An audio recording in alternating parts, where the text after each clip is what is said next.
नमस्कार साथियों, स्वागत है आप सभी का मौसम मंथन चैनल में। और ये है अगले 4 दिन यानी कि 8 जनवरी से लेके 11 जनवरी तक का मौसम पूर्वानुमान।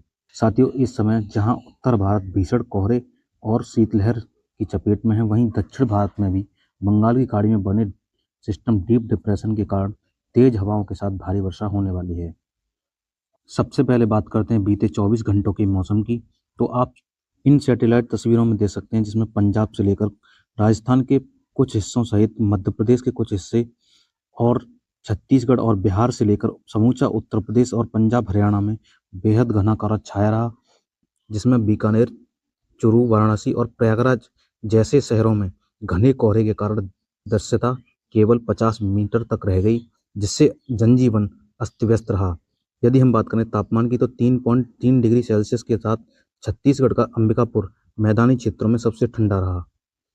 तो साथियों, उत्तर से लेकर मध्य और पूर्वी भारत में जारी कड़ाके की ठंड और शीतलहर से कब तक राहत मिलने की संभावनाएं, आइए जानते हैं। सबसे पहले बात करते हैं आज यानी कि 8 जनवरी के मौसम की। तो साथियों, 8 जनवरी को दक्षिण पश्चिम बंगाल की खाड़ी में बना डीप डिप्रेशन आगे बढ़ते हुए तमिलनाडु तट के और करीब पहुंच जाएगा, जिसके कारण तमिलनाडु के तटीय क्षेत्रों में तेज हवाओं के साथ हल्की से मध्यम वर्षा होने की संभावना है। और साथ ही अंडमान निकोबार द्वीप समूह में भी तेज हवाओं के साथ हल्की से मध्यम वर्षा होने की संभावना है। और आप देख सकते हैं, बंगाल की खाड़ी से आने वाली नमी वाली हवाएं मध्य भारत और राजस्थान तक पहुंच रही हैं, जो कि उत्तर से आने वाली ठंडी और शुष्क हवाओं के कारण घने से बेहद घने कोहरे की कंडीशन लगातार बनी हुई है और यह आगे भी जारी रहेगी। दिल्ली सहित पंजाब, हरियाणा और पूर्वी राजस्थान के कुछ क्षेत्रों में सुबह के समय बेहद घना कोहरा छाने की संभावना है। साथ ही साथ यहाँ पर शीतलहर चलने की भी संभावना लगातार बनी हुई है। पहाड़ी राज्यों में जम्मू कश्मीर से लेकर हिमाचल प्रदेश और उत्तराखंड में सुबह के समय घना कोहरा छा सकता है। हिमाचल प्रदेश में शीतलहर चलने की संभावना है। साथ ही साथ उत्तराखंड में पाला पड़ने की भी संभावना बनी हुई है। पश्चिमी उत्तर प्रदेश में भी सुबह के समय बेहद घना कोहरा छाने की संभावना है, लेकिन तेज हवाओं के कारण यहाँ पर दोपहर के बाद धूप निकलने की संभावना बनी हुई है। पूर्वी उत्तर प्रदेश में घने कोहरे के साथ शीतलहर चलने की भी संभावना है और पश्चिमी मध्य प्रदेश के ग्वालियर वाले संभाग में सुबह के समय बेहद घना कोहरा छा सकता है। पूर्वी मध्य प्रदेश में भी कुछ स्थानों पर घना कोहरा और शीतलहर चलने की संभावना है। पूर्वी और पूर्वोत्तर भारत की बात की जाए तो आप देख सकते हैं, यहाँ पर हवाओं की गति तेज होने के कारण दोपहर के बाद यहाँ पर घना कोहरे से राहत मिल सकती है। नागालैंड, मणिपुर, मिजोरम और त्रिपुरा में सुबह के समय बेहद घना कोहरा छा सकता है और साथ ही साथ पाला पड़ने की भी संभावना यहाँ पर बनी हुई है। अब बात करते हैं 9 जनवरी के मौसम की। साथ ही 9 जनवरी को बंगाल की खाड़ी में बना डीप डिप्रेशन के कारण तमिलनाडु में मेघ गर्जन और तेज हवाओं के साथ भारी बारिश होने की संभावना है।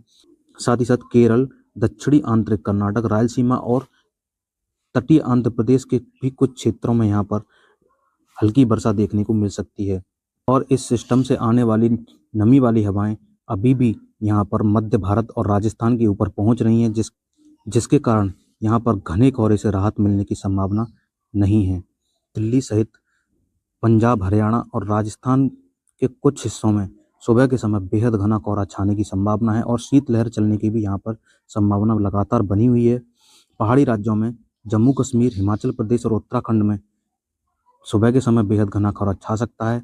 उत्तराखंड में पाला पड़ने की संभावना 9 जनवरी को भी बनी हुई है। लेकिन उत्तर प्रदेश से लेकर बिहार तक हवा की रफ्तार और तेज हो रही है, जिसके कारण यहाँ पर घने कोहरे से राहत मिलने की संभावना है, जो कि यहाँ पर घना कोहरा जल्दी छटने की संभावना है। नागालैंड, मणिपुर, मिजोरम और त्रिपुरा में सुबह के समय बेहद घना कोहरा छा सकता है। अब बात करते हैं 10 जनवरी के मौसम की। साथियों, 10 जनवरी को उत्तर पश्चिम भारत में भीषण कोहरा और शीतलहर जारी रहेगा, जिसमें हिमाचल प्रदेश, उत्तराखंड, दिल्ली सहित पंजाब, हरियाणा, राजस्थान, उत्तर प्रदेश, बिहार और पूर्वोत्तर के सभी राज्यों में सुबह के समय बेहद घना कोहरा छा सकता है। लेकिन तेज हवाओं के कारण उत्तर प्रदेश और बिहार में दोपहर के बाद घना कोहरा से राहत मिलने की संभावना है। यदि बात करें दक्षिण भारत की, तो दक्षिण भारत में तेज हवाओं के साथ भारी से बहुत भारी बारिश होने की संभावना है। केरल में भी भारी बारिश होने की संभावना है। साथ ही साथ दक्षिण आंतरिक कर्नाटक, रायलसीमा और तटीय आंध्र प्रदेश के कुछ क्षेत्रों में भी हल्की वर्षा होने की संभावना है। अब बात करते हैं 11 जनवरी के मौसम की। तो साथियों 11 जनवरी को आप देख सकते हैं बंगाल की खाड़ी से आने वाली नमी वाली हवाएं मध्य महाराष्ट्र तक पहुंच रही हैं। इसके प्रभाव से मध्य महाराष्ट्र और कर्नाटक और रायलसीमा के कुछ क्षेत्रों में छटपुट गतिविधियां देखने को मिल सकती हैं। तमिलनाडु में कुछ स्थानों पर मध्यम से भारी वर्षा होने की संभावना बनी हुई है। शेष भारत में मौसम में कोई परिवर्तन की संभावना नहीं है, लेकिन दिल्ली सहित पंजाब, हरियाणा, राजस्थान और उत्तर प्रदेश में सुबह के समय बेहद घना कोहरा छा सकता है। साथ ही साथ गिलगित बाल्टिस्तान और लद्दाख के ऊंचाई वाले क्षेत्रों में कुछ छिटपुट गतिविधियां देखने को मिल सकती हैं, लेकिन जिसकी संभावना बेहद कम है। और पूर्वोत्तर भारत में भी सुबह के समय कुछ घना कोहरा छाने की संभावना है। तो साथियों ये था अगले 4 दिनों का मौसम पूर्वानुमान। यदि वीडियो में जानकारियां अच्छी लगी हों तो वीडियो को लाइक और चैनल को सब्सक्राइब जरूर करें। धन्यवाद।